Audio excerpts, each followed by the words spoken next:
Princesse, voilà, lève la tête. Si le courrier, là, il ne m'accroche pas, je le passe à la broyeuse. Je suis clair, il ne faut pas mentir aux jeunes. Moi, les jeunes me disent, on vous fait des demandes d'emploi. Mais moi, je reçois 450 demandes d'emploi par semaine entre nos différentes sociétés. Tout le monde commence par, dans le cadre de mon stage, j'ai l'honneur, ou bien dans le cadre de mes études, mais je ne lis même pas la suite. Je passe à autre chose. Celui qui me fait un texte, quand je lis la première phrase, la deuxième phrase, qui me donne envie de continuer, ben je continue. Et puis quand ça m'accroche, ben je le fais appeler et je le rencontre. Parce que je recherche des talents. Je ne cherche pas des stagiaires. Je ne cherche pas des mecs qui cherchent du travail. Je recrute des talents. Si vous voulez transcender, faites-vous remarquer. Quand vous faites un courrier, faites un beau courrier. Faites pas de fautes dedans. Commencez bien le courrier intelligemment. Soyez original. Enfin, originaux. Et je veux insister dessus parce que les jeunes, il faut qu'on arrête de vous dire les choses toujours dans le même sens. Vous vous faites plaisir, oui, non. Quand vous faites un courrier, vous aurez une réponse. Non, vous n'aurez pas de réponse, le courrier n'est pas intéressant. Non. Vous n'aurez pas de réponse. Dans ma vie, j'ai reçu de très beaux courriers. De gens qui sont encore chez moi aujourd'hui. Parce qu'ils m'ont fait de beaux courriers. Quand j'ai lu la première phrase, deuxième phrase, je me dis, mais qui écrit comme ça? Je veux voir cette personne. C'est ça le sujet. Et ça, j'insiste dessus. Vraiment, pour moi, c'est un sujet. Il faut que les jeunes arrêtent de penser que la vie est facile.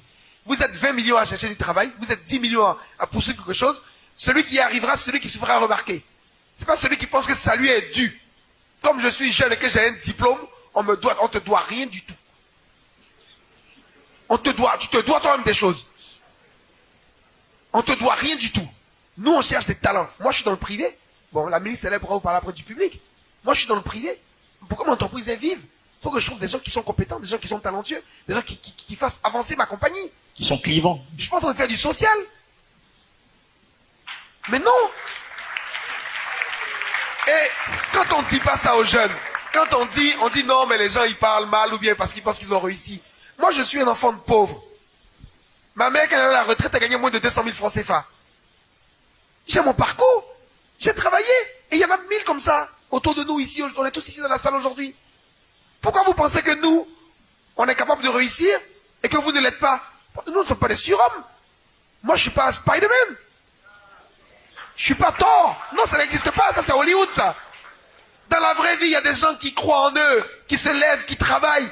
Des fois, c'est non. On leur dit non, mais ils continuent. Ils se battent, ils poussent, ils ont des idées, ils avancent. Arrêtez de penser que c'est facile. Arrêtez de justifier. Non, eux là, ils connaissent des gens. Eux là, c'est les parents de ça. Eux là, c'est faux. Si vous n'avez pas de talent, vous n'y arriverez pas. Si vous n'avez pas d'abnégation, vous n'y arriverez pas. Si vous ne croyez pas en ce que vous faites, vous n'y arriverez pas. Si vous n'insistez pas même quand c'est difficile, vous n'y arriverez pas. Si vous êtes capable de vous faire remarquer par un simple courrier. Simple courrier. Des fois, tu prends des gens d'entretien, mais c'est des gags. J'ai commencé à filmer d'ailleurs pour passer sur les réseaux si vous voulez.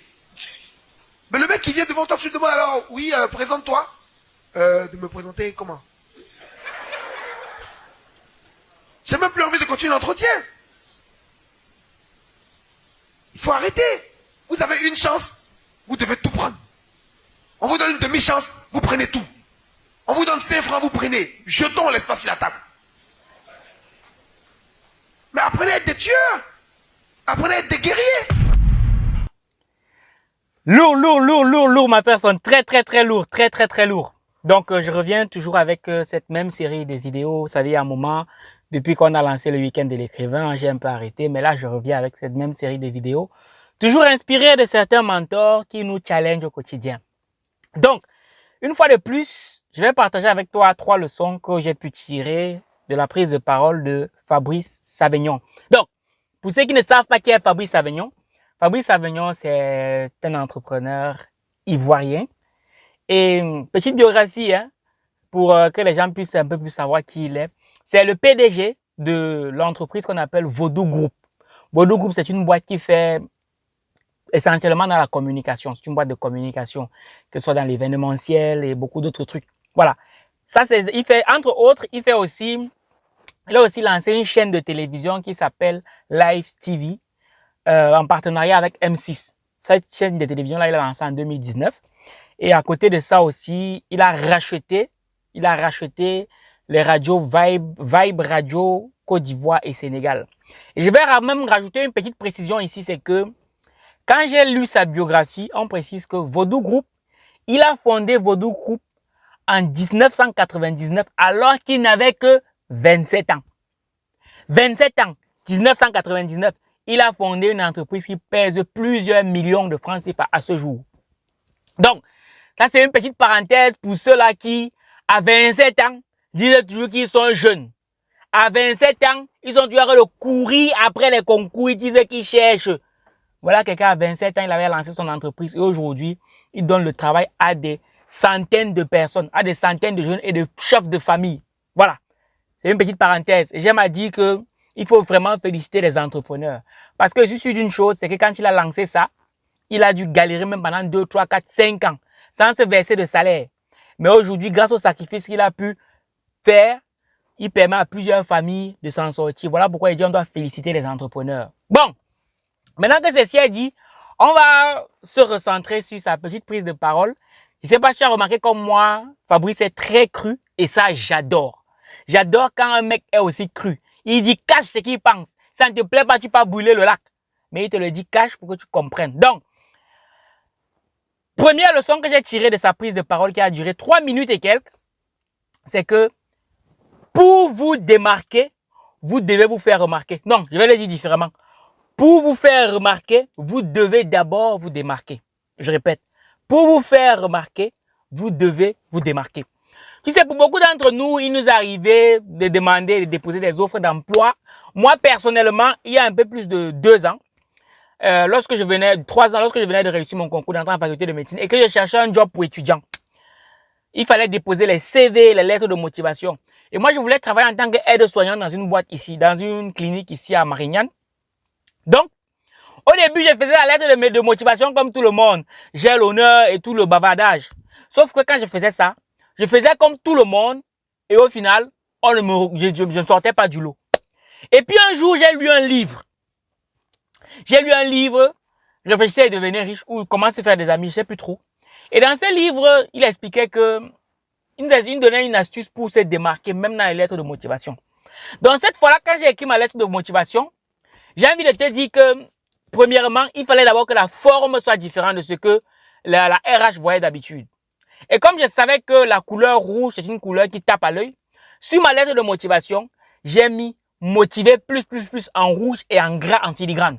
Donc ça veut dire que des lettres de motivation qui passaient, forcément, il devait voir quelque chose qui allait attirer son attention. Deuxièmement, une fois que la forme y était, au niveau du fond, j'ai fait une proposition très forte que je suis sûr aucun de ses employés ne lui avait fait cette proposition-là. C'est que je lui ai dit dans ma lettre de motivation que j'étais prêt à travailler 2 jours gratuitement parce que j'étais sûr qu'après ces 2 jours-là, je devais faire l'affaire. Elle a vu cette lettre, ce mot-là dans ma lettre. Tout de suite, elle m'a envoyé un mail. Et dans ce mail, elle m'a fait comprendre qu'elle n'avait jamais vu une tant de détermination dans un courrier.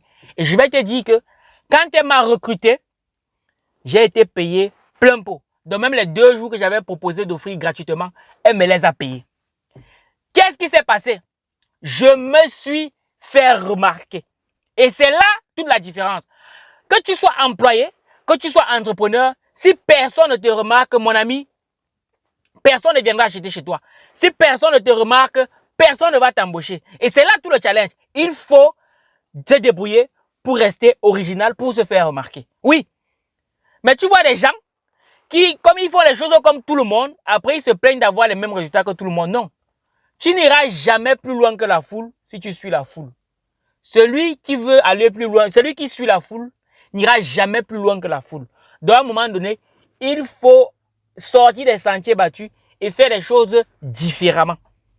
Donc la question que tu dois te poser dès aujourd'hui, aussi bien dans ton business que si jamais tu veux déposer une offre d'emploi, c'est comment est-ce que je vais me faire remarquer. Parce que le fond de ton offre d'emploi, de ton CV ou de ta lettre de motivation peut être très bien. Déjà que tout le monde manque dedans. Mais si la forme n'attire pas l'attention, ben, on va passer ton courrier à la broyeuse comme pour beaucoup de gens. Et je vais aller plus loin. Une fois, j'ai écouté l'histoire d'un entrepreneur qui cherchait un monteur vidéo. Et donc, il a demandé qu'on lui envoie des lettres de motivation, les CV et tout. Et il a reçu 2000 mails de monteurs vidéo dans laquelle chacun donnait ses lettres de motivation et son CV. Sauf que de tous ces mails-là, il y a eu un monteur vidéo qui, lui, n'a pas fait de mail. Il a pris une des vidéos de l'entrepreneur en question, il a fait le montage vidéo de cette vidéo-là et il lui a envoyé. Et justement, l'entrepreneur en question, je ne me rappelle plus son nom, il explique que il n'avait jamais ouvert les 2000 mails qu'il a reçus. Par contre, c'est cette vidéo-là qu'on lui a envoyée qui a attiré son attention. Et là, il a directement contacté ce monteur vidéo-là. Parce que, ce monteur vidéo-là s'est démarqué en déviant de la foule. Et deux, il a démontré, de par son montage vidéo, qu'il avait des compétences suffisamment pointues pour pouvoir se mettre au service de cet entrepreneur-là. Il s'est démarqué. Donc, il faut sortir des sentiers battus et pose-toi la question de savoir comment je me fais remarquer. Positivement, bien sûr. Aussi bien en business que si jamais tu veux être salarié. C'est fondamental. Et en business, c'est ce qu'on dit. Si tu n'es pas vu, tu ne vends pas. Sauf que nous sommes dans un environnement où il y a tellement de bruit. Il y a tellement de gens qui veulent que leurs produits soient mis en avant. Donc maintenant, toi, la seule astuce qui te reste pour te démarquer de la concurrence, c'est de faire preuve d'originalité. Et crois-moi, si tu commences à chercher, tu vas trouver. Tu peux t'inspirer de ce que les autres font et maintenant faire la chose à ta sauce pour que les gens puissent te remarquer.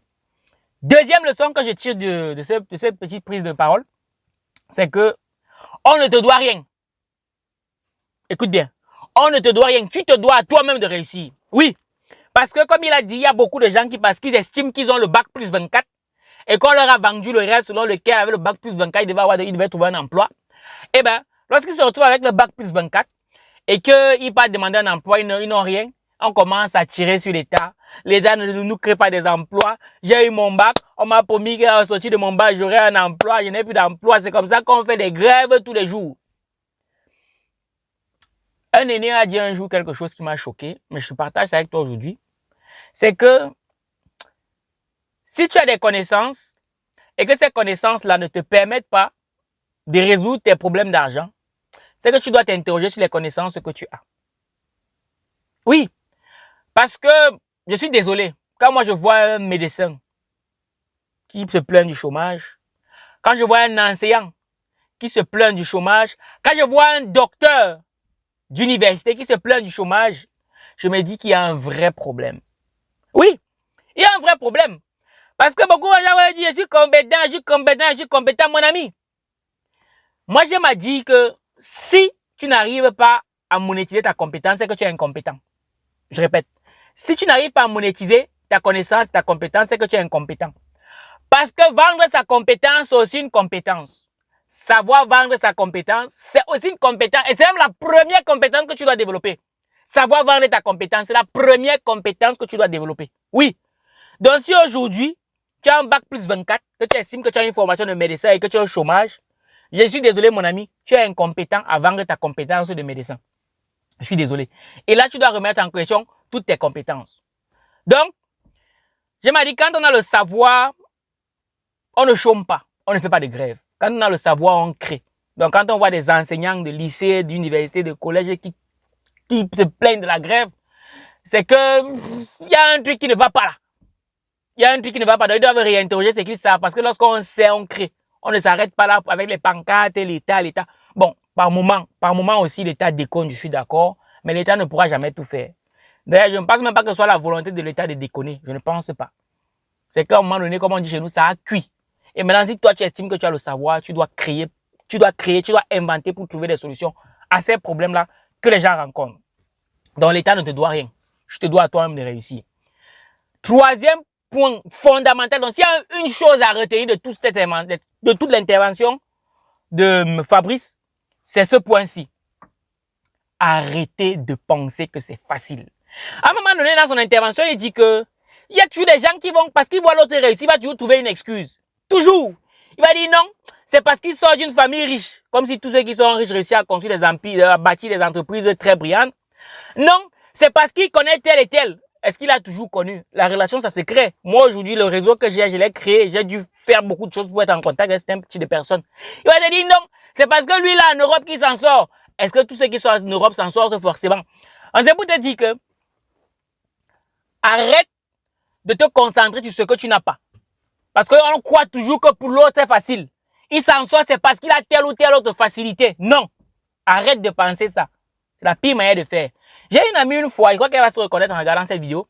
Elle me dit, Valère, tu sais, l'entrepreneuriat, je me suis rendu compte que les gens qui parlent beaucoup sur Internet, qui disent que l'entrepreneuriat, il faut se lancer en entrepreneuriat, en général, ce sont des gens qui sont issus d'une famille qui est assez stable. C'est pour ça qu'ils bavardent, parce qu'ils savent que si l'entrepreneuriat, ça échoue, ils savent quand même que leur famille peut les soutenir. Je lui ai dit, tu sais quoi? Chacun fait avec les moyens qu'il a. Si tu ne veux pas te lancer, ne te lance pas. Mais si tu veux te lancer en business, il faut éliminer toutes les excuses bizarres. Fais avec ce que tu as. Parce que celui qui a confiance en ses moyens trouve toujours la méthode. Il le dit très bien. Si vous n'avez pas confiance en vous, vous ne réussirez pas. Si vous ne croyez pas en vous, vous ne réussirez pas. Si vous n'êtes pas talentueux, vous ne réussirez pas. Parce que oui, le talent, la compétence. On te paye parce que tu as une compétence qui résout un problème. Et ça, il faut que tu le saches. Et pour avoir la compétence, il faut travailler. Il faut travailler. Il faut se former. Il faut avoir confiance en toi. Et j'ai m'a dit que la confiance en soi ne va pas tomber du ciel. Non. Parce que beaucoup de gens vont dire, je n'ai pas confiance en moi, toi tu as confiance en toi, c'est pour ça que tu réussis à faire des choses, c'est pour ça que tu tournes les vidéos, tu prends la parole en public, pour toi c'est facile parce que tu as confiance en toi. Fichez-nous le camp. Fichez-nous le camp. Si vous n'avez pas confiance en vous, c'est votre problème. Mais j'ai envie de dire que la clé de la confiance en soi, il n'y a pas de magie. Parce qu'il y a tellement de livres qu'on a écrits, la clé de la confiance en soi, le secret de la confiance en soi, nanana. J'ai envie de vous dire que vous aurez beau lire tous les livres du monde. Ça reste de l'instruction. C'est pas mauvais.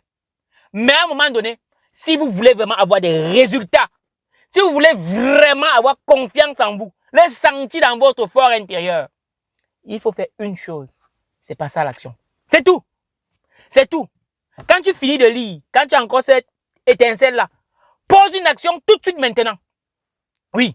Et l'une des actions que tu poses tout de suite maintenant, si jamais tu veux vraiment ressentir ce choc émotionnel-là, comme moi aussi je l'ai ressenti par le passé, qui va vraiment te pousser à l'action, je vais te proposer deux livres, pas plus. Le premier livre, c'est celui de Cédric Comba, un jeune comme toi, comment devenir un accomplisseur. C'est un livre que j'ai découvert en 2019, quand j'étais au Cameroun, je l'ai lu, c'est un livre qui m'a bousculé de l'intérieur. Et l'une des leçons que j'ai adorées dans ce livre, c'est quand il dit que il y a un temps pour tout ne veut pas dire qu'il y a un âge pour tout. Je répète, il y a un temps pour tout ne veut pas dire qu'il y a un âge pour tout. Voilà. Parce que il y a un temps pour tout veut dire que un homme qui est enceinte, il faudra toujours 9 mois pour qu'une femme fasse un bébé. Il y a un temps pour tout. Ça veut dire que même si un homme enceinte 9 femmes en un soir, il faudra toujours 9 mois pour faire un bébé. Ça veut dire que si tu poses une action aujourd'hui, il y a un certain temps pour que cette action ait des résultats qu'on attend. C'est ça que ça veut dire un temps pour tout. Par contre, beaucoup de gens confondent ça avec il y a un âge pour tout. Non. Non. La jeunesse ne rime pas avec tes compétences. Et ce livre vraiment va te bousculer, il va vraiment te donner un boost, il va t'aider à passer à l'action. Ça. Et le deuxième livre qui va te donner une grosse dose de confiance en toi-même, c'est Oser créer votre vie de Azara Abdou Idi. Voilà. Voilà les deux livres que moi je te recommande vivement de lire très rapidement. Ça va te choquer et ça va te donner envie de te bouger un peu plus. Mais je te rassure, si tu lis ça après tu rentres dormir, ben, tu auras tous les mêmes problèmes. Ces deux livres sont disponibles sur argentlivre.com ou en contactant le numéro qui s'affiche juste en dessous de cet écran. Donc, mon propos ici, c'est de te faire comprendre que la confiance en soi, c'est quelque chose qui se construit. Oui. Donc, tu vas poser un petit acte aujourd'hui. Ça peut être simplement de dire bonjour à un inconnu. Ça peut être simplement d'aller dire bonjour à une fille. Ça peut simplement être le fait de tourner une vidéo et de la publier sur les réseaux sociaux. Ou juste de prendre une photo et de la publier sur les réseaux sociaux.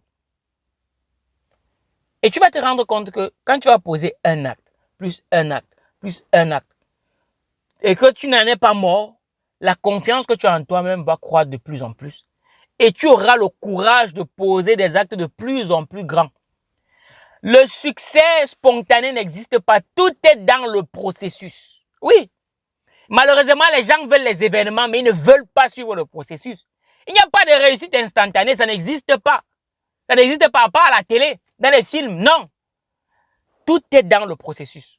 Et si tu ne veux pas suivre le processus, tu vas rester au même niveau que tu es là. Oui. Même pour grandir, il a fallu un processus. La taille que tu as aujourd'hui n'est pas venue du jour au lendemain. Pourquoi est-ce que tu pensais que la confiance en toi doit venir du jour au lendemain? Non, non, ça ne se passe pas comme ça, mon cher ami. Donc, moi, je t'ai recommandé ces 2 livres-là. Maintenant, pour ceux qui sont au Gabon, je vous donne rendez-vous le 4 septembre 2022 pour une conférence de très haut niveau qui s'intitule « Devenir financièrement indépendant grâce à l'entrepreneuriat ».